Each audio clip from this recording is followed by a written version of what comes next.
আন্তর্জাতিক বাণিজ্য শব্দটা শুনলেই মনে হয় বিশাল এক সুযোগ, তাই না?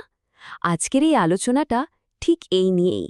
আমরা দেখব বাংলাদেশ ঠিক কতটা বড় একটা সুযোগের সামনে দাঁড়িয়ে আছে, আর সেই সুযোগটা কাজে লাগানোর রাস্তাটা কতটা কাঁটায় ভরা। স্ক্রিনে যে সংখ্যাটা দেখছেন 48.28 বিলিয়ন ডলার, এটা কিন্তু শুধু একটা সংখ্যা না। এটা হলো 2024-25 অর্থবছরের জন্য বাংলাদেশের রপ্তানি আয়ের টার্গেট। মানে বুঝতেই পারছেন সুযোগটা কত বিশাল। কিন্তু এত বড় সুযোগের সাথে সাথেই তো আসে বড় বড় ঝুঁকি, তাই না? প্রশ্ন হলো, ব্যবসায়ীরা এই ঝুঁকিগুলো সামলাবেন কিভাবে? চলুন এই ব্যাপারটা একটু ভেঙে দেখা যাক। তো আলোচনার গভীরে যাওয়ার আগে চলুন প্রেক্ষাপটটা একটু বুঝে নিই। বাংলাদেশ কিন্তু এখন আর শুধু একটা ছোট অর্থনীতির দেশ না, একদমই না। এটা এখন বিশ্ব বাণিজ্যের একটা হটস্পট, একটা দ্রুত বর্ধনশীল কেন্দ্র। এই যে চার্টটা দেখছেন, এটা আমাদের পুরো ছবিটা দেখিয়ে দিচ্ছে। একদিকে দেখুন, তৈরি পোশাকের মতো জিনিস রপ্তানি করে আমরা দুনিয়া কাঁপাচ্ছি, আবার অন্যদিকে দেশের কলকারখানা চালানোর জন্য যে কাঁচা মাল বা যন্ত্রপাতি লাগে সেটাও তো আমদানি করতে হয়, তাই না? এই দুয়ে মিলে বাংলাদেশ এখন গ্লোবাল সাপ্লাই চেনের একটা খুবই গুরুত্বপূর্ণ অংশ হয়ে উঠেছে। কিন্তু কথা হলো, যেখানে এত বড় সুযোগ সেখানে ঝুঁকিও কিন্তু কম নয়।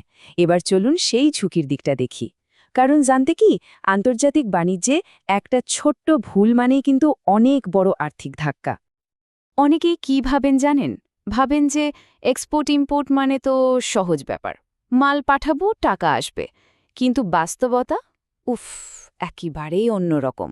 এই যে দেখুন, প্রত্যাশার বাস্তবতার পার্থক্যটা, এর পেছনে যে কত জটিল আইন কানুন, লজিস্টিক্সের ঝামেলা আর টাকা পয়সার ঝুঁকি আছে সেটা কল্পনার বাইরে।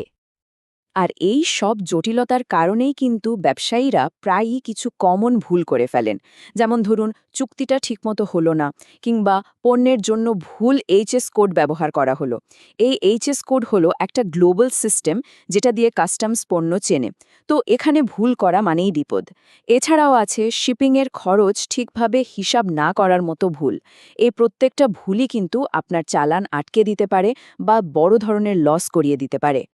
এই যে ৮৮ সংখ্যাটা দেখছেন, এটা কি জানেন? এটা হলো বিশ্বব্যাংকের ২০২৩ সালের লজিস্টিক্স পারফরম্যান্স ইন্ডেক্সে বাংলাদেশের র্যাঙ্কিং। মানে সোজা কথায়, আমাদের দেশের বন্দর, কাস্টমস আর ট্রান্সপোর্ট সিস্টেমে এখনও অনেক চ্যালেঞ্জ রয়ে গেছে, আর এগুলোর কারণে ব্যবসায়ীদের সময় আর টাকা দুটোই নষ্ট হয়। তাহলে প্রশ্ন হল, এই সব চ্যালেঞ্জ থেকে বের হওয়ার উপায়টা কি? উপায় একটাই, বিশেষজ্ঞদের পরামর্শ নেওয়া, মানে প্রফেশনাল কনসাল্টিং। চলুন দেখি ব্যাপারটা আসলে কিভাবে কাজ করে। দেখুন, এক্সপোর্ট ইম্পোর্ট কনসাল্টিং কিন্তু কোনো লাক্সারি না, এটা এখন একটা জরুরি প্রয়োজন। একজন ভালো কনসালটেন্ট কি করেন? তিনি নিশ্চিত করেন যে অর্ডার নেওয়া থেকে শুরু করে টাকা হাতে পাওয়া পর্যন্ত পুরো জার্নিটা যেন একদম মসৃণ আর আইনসম্মত হয়। একজন কনসালটেন্টের কাজ কিন্তু অনেক। এই যে দেখুন, তারা প্রথমে দেখেন আপনার ব্যবসাটা আন্তর্জাতিক বাণিজ্যের জন্য প্রস্তুত কিনা। তারপর সঠিক পার্টনার খুঁজে দেওয়া, সব কাগজপত্র ঠিকঠাক রাখা, পেমেন্ট সিকিউর করা, সবই তারা দেখেন।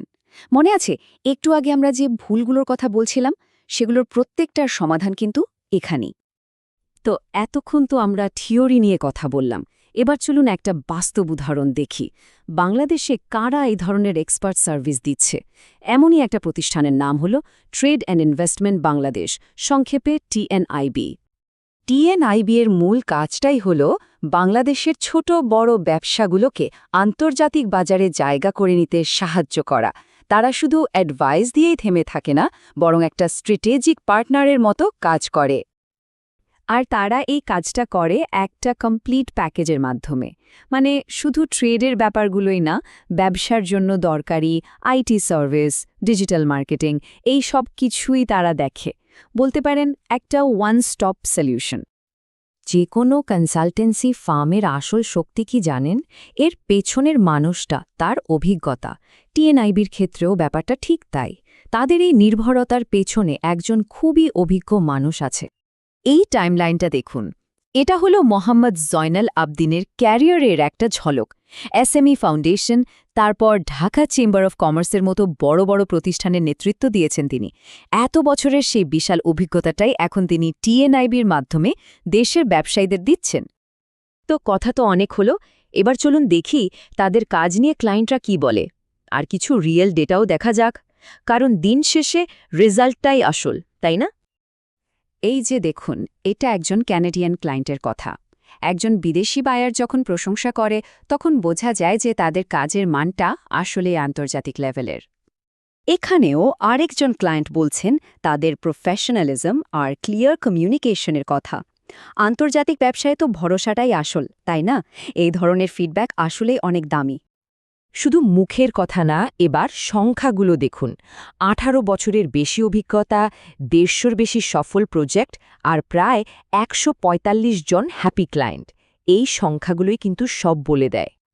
তাহলে শেষ করার আগে একটা প্রশ্ন রেখে যাই।